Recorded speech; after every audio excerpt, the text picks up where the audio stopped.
Всем здравствуйте! Вы на моем рукодельном канале, где всегда можно найти интересные идеи для творчества. С вами Любовь. Люблю джинсовые переделки. Иногда из таких экспериментов рождаются самые интересные идеи. Самое приятное в рукоделии – увидеть, как идея оживает. Так случилось и в этот раз. Сегодня взяла джинсы, которые долго откладывала. Юбка. На первый взгляд ни на что не годится. Насчет шортов еще не уверена, но пусть будут под рукой. Остатки от предыдущего проекта тоже решила пристроить.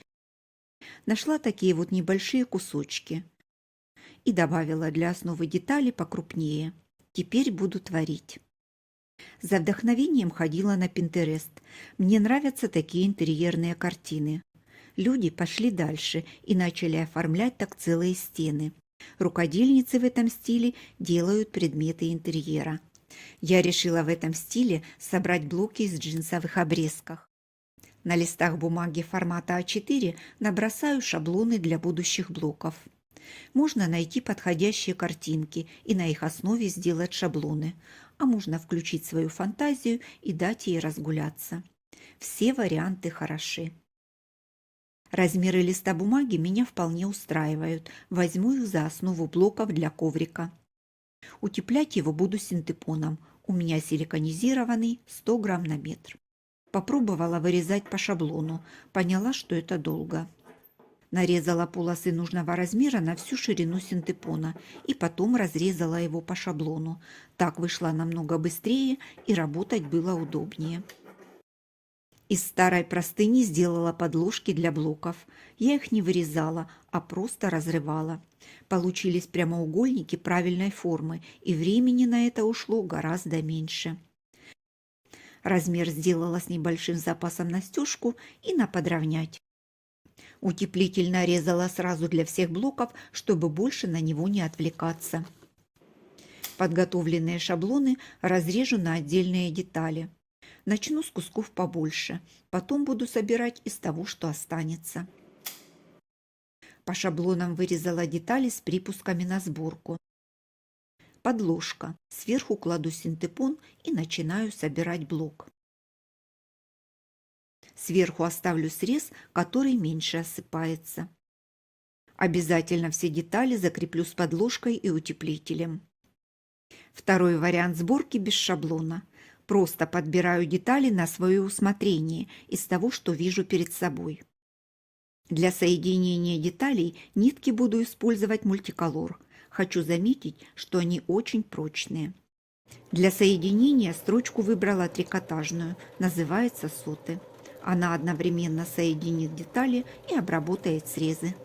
Можно использовать тефлоновую лапку. Как видите, она хорошо справляется со своей работой. Срезы не деформируются, хотя они все имеют округлую форму. Но если в вашем арсенале есть шагающая лапка, конечно, предпочтение нужно отдать ей. Она справится со срезами любой сложности и сохранит их в первоначальном состоянии. Все 18 готовы. Несмотря на то, что собраны из джинса, они очень мягкие и легкие. Края выровняла и срезы соединила наметкой. Теперь можно приступать к декору, а это уже отдельная творческая часть работы. Здесь многое зависит от вдохновения. Посмотрим, что получится. Если блок собран по шаблону, рисунок переношу оттуда. Если собирала по вдохновению, рисую, что подскажет фантазия. Рисунки выбираю несложные. Чем проще, тем лучше. В основном использовала растительный принт. Здесь бесконечное множество вариантов. Вышивать буду ниткой в 2 сложения. Все тот же мультиколор.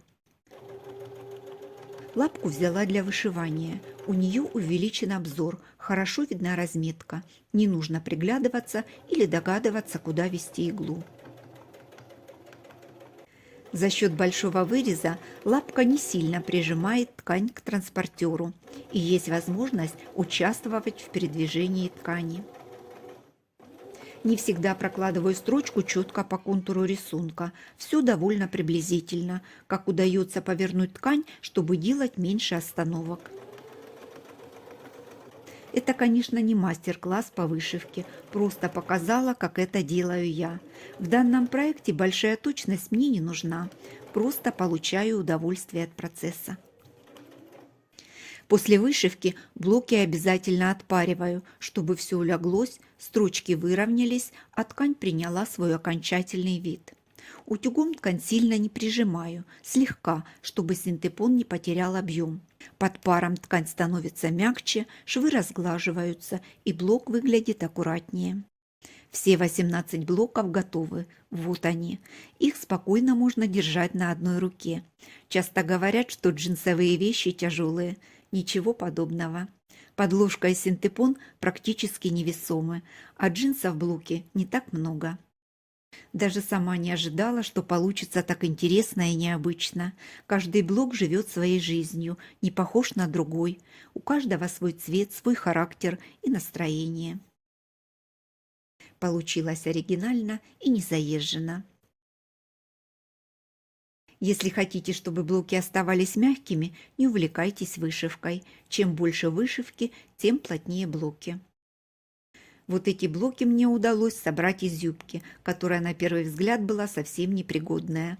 Ничего не выбрасываем, всему свое время и место. Чтобы придать коврику форму, собирать его буду на спанбонде.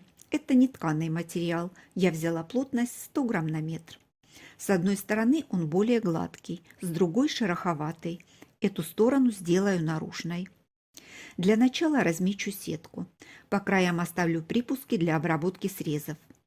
Для каждого блока будет строго свое место, и это упростит мою дальнейшую работу. В ряду будет 3 блока. Сделаю предварительную раскладку. Выберу окончательный вариант и после этого уже приступлю к сборке. Крепить блоки на постоянное место буду двухсторонним скотчем. Взяла самый широкий, который нашелся в моих запасах. Обязательно фиксирую уголки и середину блока тоже не оставляю без внимания. Защитную бумагу снимаю и приклеиваю блок в рамку. Вот так постепенно все блоки займут свои места.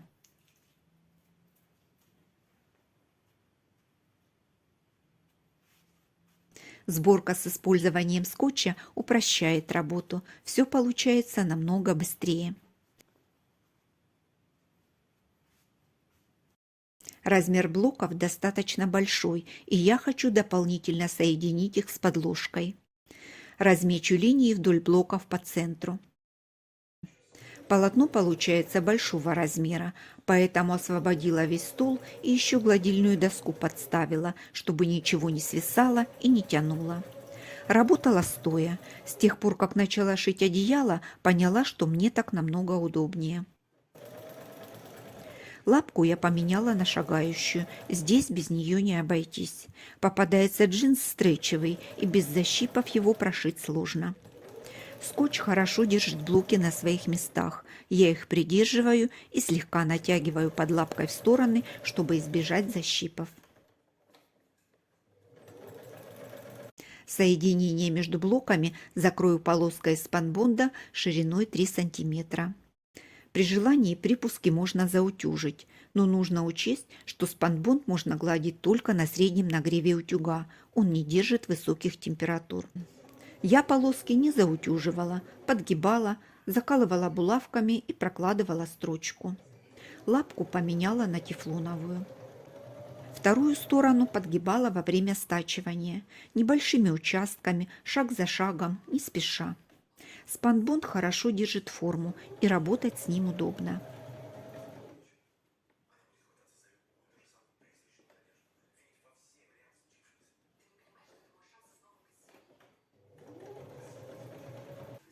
Полоски брала с запасом, срежу лишние у самого блока. На припусках разметила 4 см со всех сторон. Этой ширины мне будет достаточно, чтобы обработать срезы. Обработка срезов самая простая. Загибаю обтачку до края блока. Затем огибаю срез и фиксирую зажимами.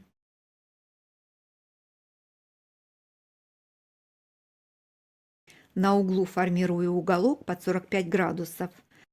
Затем загибаю обтачку до края блока. Огибаю срез и фиксирую зажимами. Получается аккуратный уголок. Закрепила обтачку с лицевой стороны обычной прямой строчкой. Длину стежка взяла побольше. С обратной стороны все выглядит аккуратно, никаких лишних строчек.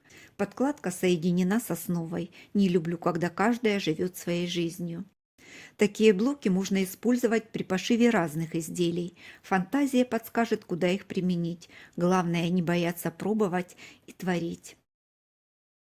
На кухне пол выложен плиткой. Когда долго стоишь на одном месте, ногам холодно. На период холодов буду стелить коврик. Сделала его специально под размер.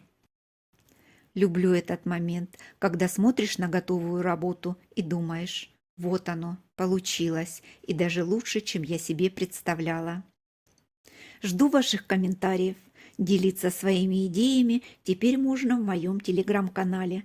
А я на этом с вами прощаюсь. До новых рукодельных встреч!